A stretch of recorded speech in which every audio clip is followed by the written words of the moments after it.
ಸ್ನೇಹಿತರೆ ನಮಸ್ತೆ. ನೋಡಿ, ಇವತ್ತು 16ನೇ ತಾರೀಕು ಸೆಪ್ಟೆಂಬರು 2025.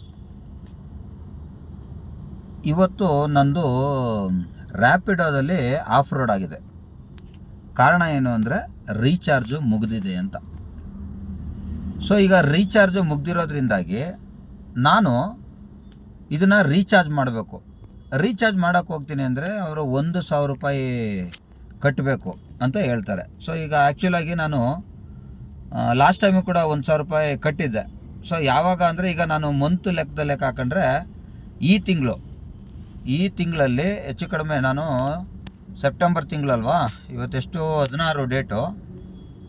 ಸೊ ಓವರಾಲ್ ಈ ತಿಂಗಳಲ್ಲಿ ಸೆಪ್ಟೆಂಬರ್ ತಿಂಗಳಲ್ಲಿ 32,000 ರೂಪಾಯಿ 32,681 ರೂಪಾಯಿ ಅರ್ನಿಂಗ್ ಮಾಡಿದ್ದೀನಿ ರ್ಯಾಪಿಡೋದಲ್ಲಿ. ಅದಕ್ಕೆ ನಾನು 2,000 ರೂಪಾಯಿ ರೀಚಾರ್ಜ್ ಮಾಡಿದ್ದೀನಿ.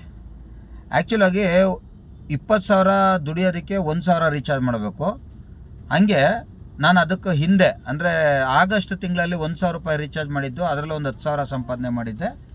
ಉಳಿದಂಥ ದುಡ್ಡನ್ನು ಈ ತಿಂಗಳಲ್ಲಿ ಸಂಪಾದನೆ ಮಾಡಿರೋದ್ರಿಂದ ಅದು 32,000 ಆಗಿದೆ. 12,000 ಹೆಚ್ಚು ಕಡಿಮೆ 8,000 ರೂಪಾಯಿ ಲಾಸ್ಟ್ ಮಂತು ದುಡ್ದಿದ್ದು ಅಂತ ಇಟ್ಕೊಳ್ಳಿ. 1,000 ರೂಪಾಯಿ ರೀಚಾರ್ಜ್ ಮಾಡಿದ್ರಲ್ಲಿ ಈಗ ನಾನು ಅದಕ್ಕೆ ಮತ್ತೆ ರೀಚಾರ್ಜ್ ಮಾಡಬೇಕು. ಸೊ ಮಾಡಿದ್ರೆ ಮಾತ್ರನೇ ಡ್ಯೂಟಿ ಕೊಡ್ತಾರೆ. ಇದು ಒಂದು ಕಡೆ. ಆದರೆ ಎರಡನೇದೇನಪ್ಪ ಅಂದರೆ, ನಮ್ಮ ಯಾತ್ರಿ ಸಂಸ್ಥೆಯವರು ನನಗೆ ಕರೆದಿದ್ರು ಆಫೀಸ್ಗೆ ನಿನ್ನೆ 15ನೇ ತಾರೀಕು ಸೋಮವಾರ. ಸರ್ ಬನ್ನಿ ಸರ್ ಸ್ವಲ್ಪ ಮಾತಾಡಬೇಕು ಅಂತ ಹೇಳಿದ್ರು. ಹೋಗಿದ್ದೆ. ಏನು ಮಾತಾಡಿದ್ರು ಅನ್ನೋದಾದರೆ, ನಾನು ಸೋಷಿಯಲ್ ಮೀಡಿಯಾದಲ್ಲಿ ಹಾಕುವಂಥ ವೀಡಿಯೋಗಳನ್ನು ಅವರು ಅಬ್ಸರ್ವ್ ಮಾಡಿಬಿಟ್ಟು, ನೋಡಿ ಸರ್, ಓಕೆ ನೀವು ಹೋರಾಟ ಮಾಡ್ತಾ ಇರೋದು ಸರಿ, ನಮಗೂ ಅನ್ನಿಸ್ತಾ ಇದೆ. ಆದರೆ ರೇಟನ್ನು ಜಾಸ್ತಿ ಮಾಡಿದ್ರೆ ಜನ ಬೇರೆ ಕಡೆ ಹೋಗ್ಬಿಡ್ತಾರೆ ಅನ್ನೋದು ಅವ್ರ ವಾದ ಆಗಿತ್ತು. ಅದಕ್ಕೆ ನಾನೇನು ಉತ್ತರ ಕೊಟ್ಟಿದ್ದೀನಿ. ಸೊ ಅವರು ನನಗೆ ಭರವಸೆ ಕೊಟ್ಟಿದ್ದಾರೆ. ಏನಂತಂದರೆ, ನಾನು ಆಯಿತು ಸರ್, ನಿಮಗೆ ಫಿಕ್ಸು 24 ರೂಪಾಯಿ ರೇಟ್ನೇ ಮಾಡಿಕೊಡ್ತೀನಿ. ಮತ್ತು ಕೆಲವ್ರಿಗೆ 28 ರೂಪಾಯಿ, ಇನ್ನು ಕೆಲವ್ರಿಗೆ 32 ರೂಪಾಯಿ. ಯಾಕಂದರೆ ವೆಹಿಕಲ್ ಹೊಸ ಗಾಡಿಗಳು ಏನಿರ್ತಾವೋ ಆ ರೇಟ್ಗಳು ಏನಿರ್ತದೋ ಅದರ ಆಧಾರದ ಮೇಲೆ ಅಪ್ ಟು ಅಂದರೆ 12 ಲಕ್ಷ ರೂಪಾಯಿ ಮೇಲ್ಪಟ್ಟಿರುವಂಥ ಗಾಡಿಗಳಿಗೆ 28 ರೂಪಾಯಿ ರೇಟ್ ಬರೋ ಥರ, ಅದಾದಮೇಲೆ 15 ಲಕ್ಷ ರೂಪಾಯಿ ಮೇಲಿರೋ ಗಾಡಿಗಳಿಗೆ 32 ರೂಪಾಯಿ ಬರೋ ಥರ, ಇನ್ನು 10 ಲಕ್ಷ ರೂಪಾಯಿ ಒಳಗಡೆ ಇರುವ ಗಾಡಿಗಳಿಗೆ 24 ರೂಪಾಯಿ ಥರ ಮಾಡಿಕೊಡ್ತೀವಿ. ಏನು ಬೇಜಾರಿಲ್ವಾ ಅಂದರು. ಬೇಜಾರೇನಿಲ್ಲ ಸರ್, ಸರ್ಕಾರ ಹೇಳಿರೋದೇ ಅದು, ನಾನು ಕೇಳ್ತಾ ಇರೋದು ಅದನ್ನೇ ಮಾಡಿಕೊಡಿ ಅಂತೇಳಿ ತಿಳಿಸ್ಕೊಟ್ಟಿದ್ದೀನಿ. ಸೊ ಈಗ ಮುಖ್ಯವಾಗಿ ಈಗ ರೀಚಾರ್ಜ್ ಮಾಡಿದ್ರೆ ಮಾತ್ರ ನನಗೆ ರ್ಯಾಪಿಡೋದಲ್ಲಿ ಬುಕ್ಕಿಂಗ್ ಬರೋದು. ನೀವೇ ನೋಡಿರೋ ಥರ ಅರ್ನಿಂಗ್ನ ನಾನು 20,000 ರೂಪಾಯಿ ಅರ್ನಿಂಗು ಮಾಡೋವರೆಗೂ ಮಾತ್ರ ಅವ್ನು ಕೊಡ್ತಾನೆ. ಅದ್ರ ಮೇಲೆ 1 ರೂಪಾಯಿ ನಾನು ಕಂಪ್ಲೀಟ್ ಮಾಡಿದ್ರು ಕೂಡ ನನ್ನ ಬ್ಲಾಕ್ ಮಾಡಿರ್ತಾನೆ. ಮತ್ತು ನಾನು ರೀಚಾರ್ಜ್ ಮಾಡೋವರೆಗೂ ಬುಕ್ಕಿಂಗ್ ಯಾವುದೇ ಕಾರಣಕ್ಕೂ ಕೊಡಲ್ಲ. ಸೊ ಈಗ ರ್ಯಾಪಿಡೋ ಬಿಟ್ಟು ಈಗ ನಮ್ಮ ಯಾತ್ರೆನ ಯೂಸ್ ಮಾಡ್ತೀನಿ. ಯಾಕಂದರೆ ಲಾಸ್ಟ್ ಟೈಮು ನಾನು ನಮ್ಮ ಯಾತ್ರೆ ಯೂಸ್ ಮಾಡ್ತಾ ಇರಲಿಲ್ಲ. ಕಾರಣ ಏನು ಅಂದರೆ, ಅವ್ರಿಗೆ ಹೇಳಿದ್ದೀನಿ, ನೋಡಿ ಸರ್, ನಿಮ್ಮದಲ್ಲಿ ಬುಕ್ಕಿಂಗ್ ಬಂದರೂ ಕೂಡ ಅವರು ಕ್ಯಾನ್ಸಲ್ ಮಾಡ್ತಾರೆ. ನಮಗೆ ಬುಕ್ಕಿಂಗು ಗ್ಯಾರಂಟಿನೇ ಇರೋಲ್ಲ, ನಾವು ಅದ್ರಲ್ಲಿ ಹಣ ಸಂಪಾದನೆ ಮಾಡ್ತೀವಿ ಅನ್ನೋದು ಗ್ಯಾರಂಟಿನೇ ಇಲ್ಲದೇ ಇರೋದ್ರಿಂದ ನಾನು ನಿಮ್ಮ ಅಪ್ಲಿಕೇಶನ್ನ ಅನ್ಇನ್ಸ್ಟಾಲ್ ಮಾಡಿಬಿಟ್ಟಿದ್ದೀನಿ ಅಂತೇಳಿ ಅನ್ಇನ್ಸ್ಟಾಲ್ ಮಾಡಿದ್ದೆ. ತಿರ್ಗಾ ಅವ್ರಿಗೆ ಹೋಗಿ ಹೇಳಿದ್ಮೇಲೆ, ಇಲ್ಲ ಸರ್ ಹಂಗೆ ಯಾಕೆ ಸರ್ ಮಾಡ್ತೀರಾ ಅಂತೇಳಿ ತಿರ್ಗಾ ಮತ್ತೆ ಬೇರೆ ಒಂದು ಅಪ್ಲಿಕೇಶನ್ನು, ಏನು ಸರ್, ಬೇರೆ ಒಂದು ಅಪ್ಲಿಕೇಶನ್ನ ನನಗೆ ಕೊಟ್ಟರು. ಅದೇ ನಮ್ಮ ಯಾತ್ರೆನೇ, ಅದು APK ಅಪ್ಲಿಕೇಶನ್ ಆಗಿರುತ್ತೆ. ಅದಕ್ಕೆ ಕೆಲವೊಂದು ಪರ್ಮಿಷನ್ಗಳನ್ನು, ನಮ್ಮ ಪರ್ಸ್ನಲ್ ಪರ್ಮಿಷನ್ನ ಅದು ಕೊಡಬೇಕಾಗತ್ತೆ. ಅವರು ಅದರ ಪರೀಕ್ಷೆ ಏನೋ ಮಾಡಬೇಕು ಅಂತ ಹೇಳ್ಬಿಟ್ಟು ನನ್ನ ಮೊಬೈಲ್ಗೆ ಅವ್ರ ಅಪ್ಲಿಕೇಶನ್ನ ಹಾಕ್ಕೊಟ್ಟಿದ್ದಾರೆ. ಅದರ ವಿಶೇಷತೆ ಏನು ಅಂದರೆ, ಯಾವುದೇ ಬುಕ್ಕಿಂಗ್ ಬಂದ್ರೂ ಪ್ರಿಯಾರಿಟಿಯಾಗಿ ಫಸ್ಟು ನನಗೆ ಬುಕ್ಕಿಂಗ್ ಬರುತ್ತೆ ಅಂತೇಳಿ ಆ ಅಪ್ಲಿಕೇಶನ್ನ ನನಗೆ ಡೌನ್ಲೋಡ್ ಮಾಡಿಕೊಟ್ಟಿದ್ದಾರೆ. ಅದನ್ನು ಪರೀಕ್ಷೆ ಮಾಡೋಕ್ಕೋಸ್ಕರ ಇವತ್ತಿಂದ ಬರೀ ನಮ್ಮ ಯಾತ್ರೆ ಡ್ಯೂಟಿಗಳನ್ನೇ ಮಾಡ್ತೀನಿ.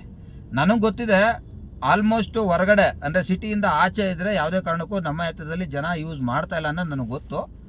ಆದರೂ ಕೂಡ ಪರೀಕ್ಷೆ ಮಾಡೋಣ ಅಂಥೇಳಿ ಆದಷ್ಟು ಈ ಸಿಟಿ ಕಡೆ ಅಂದರೆ Majestic, Indiranagar, Koramangala, BTM, HSR layout, ಆಮೇಲೆ ಜಯನಗರ, ಇಂಥ ಕಡೆ ಏರಿಯಾದಲ್ಲಿ ಮಾತ್ರ ಇಟ್ಕೊಂಡು ಅದ್ರಲ್ಲಿ ಬರೋವಂಥ ಬುಕ್ಕಿಂಗ್ಗಳನ್ನ ಕಂಪ್ಲೀಟ್ ಮಾಡಿ, ಅದರಲ್ಲಿ ಏನಾದರೂ ಪ್ರಾಬ್ಲಮ್ ಇದ್ದರೆ ಅವ್ರಿಗೆ ತಿಳಿಸ್ಕೊಟ್ಟು ಅದನ್ನು ತಿದ್ದುಪಡಿ ಮಾಡೋದಕ್ಕೆ ತಿಳಿಸ್ತೀನಿ.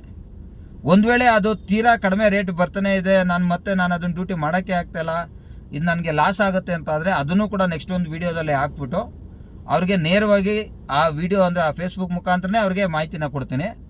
ಜೊತೆಗೆ ಅಲ್ಲಿ ನೇರವಾಗೂ ಕೂಡ ಹೋಗ್ಬಿಟ್ಟು ನೋಡಪ್ಪ ನಿಮ್ಮ ಅಪ್ಲಿಕೇಶನ್ನ ನಾನು ಈ ಕಾರಣಕ್ಕೆ ನಾನು ಅನ್ಇನ್ಸ್ಟಾಲ್ ಮಾಡ್ತಾಯಿದ್ದೀನಿ ಅಂತೇಳಿ ಆಫೀಸಲ್ಲೇ ಬಂದು ಅವ್ರ ಜೊತೆ ಮಾತಾಡಿದಂಥ ವೀಡಿಯೋನೂ ಕೂಡ ನಿಮಗೆ ಅಪ್ಡೇಟ್ ಮಾಡ್ತೀನಿ. ಸೊ ಈಗ ನಮ್ಮ ಯಾತ್ರೆನ ಈಗ ಅಂದರೆ ಸೆಪ್ಟೆಂಬರು 16ನೇ ತಾರೀಕು 2025 ಬೆಳಿಗ್ಗೆ 11 ಗಂಟೆ 23 ನಿಮಿಷ ನಾನು ಈಗ ಅದನ್ನು ಆನ್ ಮಾಡ್ತೀನಿ. ಇಲ್ಲಿಂದ ಆಚೆಗೆ ಏನು ಅರ್ನಿಂಗ್ ಆಯಿತು ಅಂತ ಮುಂದಿನ ವೀಡಿಯೋದಲ್ಲಿ ನಿಮಗೆ ತಿಳಿಸ್ಕೊಡ್ತೀನಿ. ಸಾಧ್ಯವಾದರೆ 1 ತಿಂಗಳು ಇಲ್ಲ 15 ದಿನ ಆದಮೇಲೆ ನಿಮಗೆ ನನ್ನ ಅರ್ನಿಂಗು ಇದರಲ್ಲಿ ಎಷ್ಟಾಯಿತು ಅನ್ನೋದನ್ನು ಕಂಪ್ಲೀಟು ಡೇಟಾ ಸಮೇತ ನಿಮಗೆ ಒಂದು ವಿಡಿಯೋ ಮಾಡಾಕ್ತೀನಿ. ಯಾಕಂದರೆ ನಾವು ಒಬ್ಬರು ಡ್ರೈವರ್ ಆಗಿ ಒಂದು ಕಂಪ್ನಿ ನಮ್ಮ ಮಾತನ್ನು ಕೇಳ್ತೈತೆ ಅಂದಾಗ ಅವ್ರಿಗೂ ಕೂಡ ಸಪೋರ್ಟ್ ಮಾಡಬೇಕು. ಅದು ಯಾವುದೇ ಕಂಪ್ನಿ ಆಗಲಿ, ನನಗೆ ಇದೇ ಕಂಪ್ನಿ ಬೇಕು, ನನಗೆ ಅದೇ ಕಂಪ್ನಿ ಬೇಕು ಅಂತಲ್ಲ. ನಾನು ಒಬ್ಬ ಡ್ರೈವರ್ ಆಗಿ ನನ್ನ ಕಷ್ಟಕ್ಕೆ ಸ್ಪಂದಿಸುವಂಥ ಕಂಪ್ನಿ ನನಗೆ ಇಂಪಾರ್ಟೆಂಟ್ ಆಗಿರೋದ್ರಿಂದ ಅವರ ಒಂದು ಅಪ್ಲಿಕೇಶನ್ನ ನಾನು ಇವಾಗ ಬಳಸ್ತೀನಿ. ರ್ಯಾಪಿಡೋನೂ ಕೂಡ ಬುಕ್ಕಿಂಗ್ ಬರುತ್ತೆ, ತುಂಬ ಬುಕ್ಕಿಂಗ್ಸ್ ಬರ್ತವೆ. ಆ ಒಂದು ಪ್ರಾಬ್ಲಮ್ ಏನು ಅಂದರೆ ರೇಟ್ ಕಡಿಮೆ ಕೊಡ್ತೇನೆ ಅನ್ನೋದು ಒಂದೇ ಒಂದು ಪ್ರಾಬ್ಲಮ್ ಬಿಟ್ಟರೆ ಬೇರೆ ಇನ್ನೇನೂ ಇಲ್ಲ. ಇದ್ರ ವಿಚಾರವಾಗೂ ಇದೇ ವಿಚಾರನ ಈಗ ಆಲ್ರೆಡಿ ನಾನು ಮಾಡೋ ವೀಡಿಯೋನೆಲ್ಲ ಅವ್ರು ರ್ಯಾಪಿಡೋದವ್ರು ನೋಡ್ತಾರೆ ಅಂತ ನಂಗೆ ಚೆನ್ನಾಗಿ ಗೊತ್ತು.